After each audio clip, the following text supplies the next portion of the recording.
நக்கிளி தரையில நடப்பது நடக்குமா அடுக்குமா? பனியிலும் விட்ட வெளி வெயிலிலும் உள்ள சோகம் அரண்மனை கொடுக்குமா?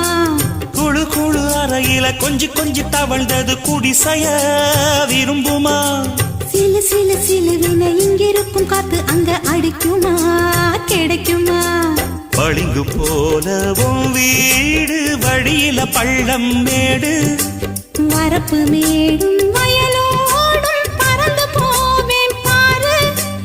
அதிசயமான பெண்தானே புது சோகம் தேடி வந்தேனே. போவோமா ஊர்கோலம் பூலோகம் எங்கெங்கும்